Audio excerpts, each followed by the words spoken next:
I'm your host, and today we've got a story that definitely fits that bill. You know those breakup stories that are just asterisk, chef's kiss? Hilarious after the fact. Yeah, this is one of those. So, I was scrolling through some videos the other day, and people were sharing the asterisk petties and asterisk things they'd ever done after a breakup.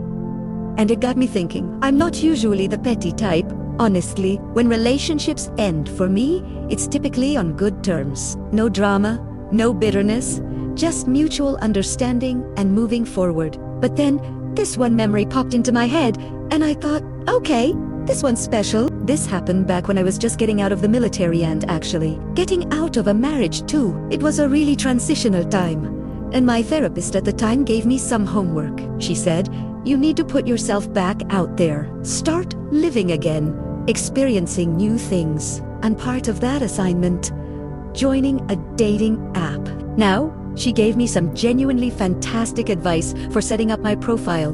Make a list of what you must have, what you would like to have, and what you absolutely can't have in a partner. It sounds simple, but it was incredibly clarifying. So, I did exactly that, and I made it super clear in my profile.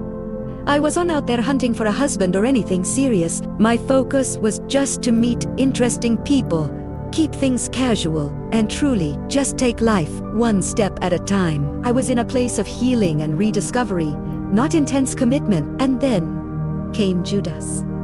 Yes, I've changed his name for obvious reasons, and trust me, you'll understand why in a moment. Now, Judas was this really nerdy guy, super into gaming, fantasy, all the same cool stuff I loved. So far, so good, right? We had plenty in common on paper. But there was one catch. He was also a brand new, what he called, born-again Christian. Now, I've known a lot of people who've gone through that journey, and usually, when someone's new to it, they can be a bit intense. A little zealous, shall we say. Full disclosure, I'm not Christian myself, but I did go to a Christian school for a while, and honestly, I genuinely enjoyed my Bible study classes there. I met some incredible people who truly embodied what real faith looks like. Kindness, humility, peace, and unconditional love. It wasn't the kind of faith that's used to judge others or build walls, but Judas seemed chill enough.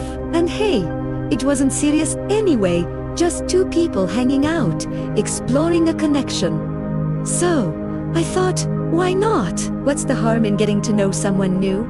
A couple of weeks went by, and we'd been on, wait for it, 2 dates.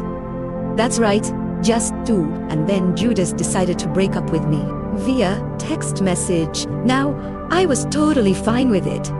Truly, I texted him back, no worries at all. I wish you all the best. Honestly, I kinda got the same vibe. We'd probably be better gaming friends anyway. Simple, done, end of story, right? Or so I thought. But Judas, bless his heart, just had to explain himself. He texted back with this gem. It's because you're not Christian. I need a good Christian wife who will raise our kids the right way. Someone who loves Jesus more than they love me. Mind you, we'd been on 2 dates. 2 dates. At this point, I'm just sitting there, literally laughing out loud, like, my guy, calm down. We haven't even discussed what kind of pizza we both like, let alone hypothetical children and their spiritual upbringing. But also, as I mentioned, I went to Bible school, so if we're gonna go there, we're gonna go there. I started quoting Bible verses back at, you know the ones. Judge not, lest ye be judged. God opposes the proud, but gives grace to the humble.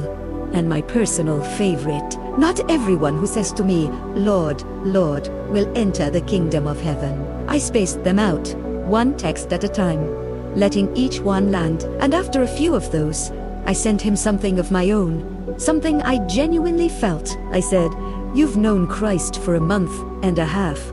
I've known him my entire life. I hate to break it to you, but I do love Christ more than I love you.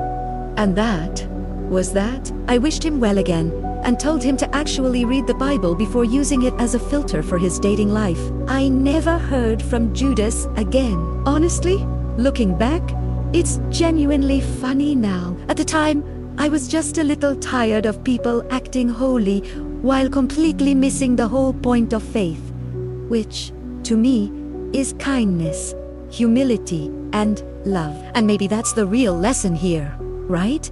You don't need to yell, or be cruel, or plan some elaborate revenge. Sometimes, the best thing you can do after a breakup or any disappointment, for that matter, is to stay calm, stand your ground with grace, and just let your wisdom speak for itself.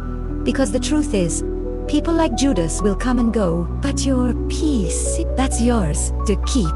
If you connected with this story or have your own dailies of unexpected wisdom, hit that like button, subscribe to Wounds and Wisdom, and share your thoughts in the comments below. It really helps the channel grow, and I love hearing from you all. Thanks for watching, and I'll see you in the next one.